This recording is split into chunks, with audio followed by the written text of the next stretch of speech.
Hey everyone, Michael Martin here from Yahoo eSports, and we are at Capcom's offices checking out Guile, and joining me is ComboFiend, Mr. Peter Rosas. How are you feeling about the character?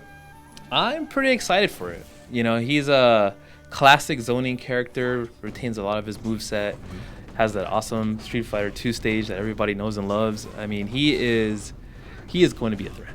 Literally no one has moved from this stage in 25 years. That's amazing. Gameplay-wise, I guess the big question is, how do you think he affects competition? Well, I think that a lot of players that play Street Fighter 5 are extremely aggressive. There's no mistake here that the game is a little bit more offensive in nature. But that being said, Guile is the first true defensive character, and I feel like he's going to definitely change the landscape because he's going to make people play a little bit slower, a little bit calmer, but they'll still be playing Street Fighter. So pretty much the opposite of Nash. Yes. Back in the day we called that turtling.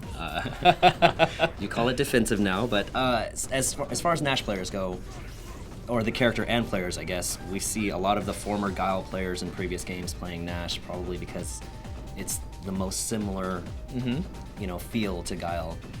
What do you think those players might do? Obviously, they'll probably check him out, but do you think there may be some character changes, some main changes? No, they're actually going to play Guile. So, okay. and I say that because although Nash does have the sonic boom, and he does have a flying flash kick, at the end of the day, he's a bit more catered towards those who want to go in due to his fast dash speed and such, whereas Guile is pretty much a wall. And the idea is you have to get to Guile. Right. Yeah. Should Bison players be scared? I know there's some worried. No, not at all. I mean, Bison has tools to counter the sonic boom now, right? He has the V skill, Psycho Reflect, and he also has his Diablo dash. Right. So he can go through it. So this is a different Bison for a different Guile. Yeah. Is he your kind of character traditionally? Honestly, no. Okay. I'm all about being in your face. Okay. I think I like more offensive characters because I think that's just more fun. But for those who like to play a slower game, what I'm really excited to see is just what he brings to the table in terms of allowing people to think. Suddenly he turns the game into a chess match. Like that's how we see Street Fighter, as a chess match, right? But he really exemplifies it by slowing the game down and making the other person really think of all their actions on how do they approach Guile again.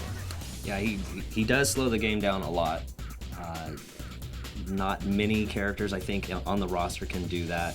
There's a possibility of a lot of classic matchups as far as the roster goes. Maybe some of that traditional like Guile Ryu kind of thing. There's a lot of players who have been waiting for this. A lot of players have seen him. They know what he's about, and they're really excited to get their hands on somebody who plays like a classic Street Fighter character. So I'm just really excited to see what happens. So how is this Guile different from previous editions of Guile? In terms of differences, it would probably be his V skill and V trigger, but he's actually a lot more similar to the Street Fighter 2 Guile in that, a lot of his gameplay revolves around his two special moves, his sonic boom and his flash kick, and also his long-range zoning attacks. So I think for a lot of our older players, they're going to feel right at home with the character right off the bat. And for the players who are new, who may not have been around for a long time, what they're going to experience is classic Street Fighter zoning. Yeah. Well, thank you for joining us and showing us Guile. I'm Michael Martin, and this is Yahoo eSports.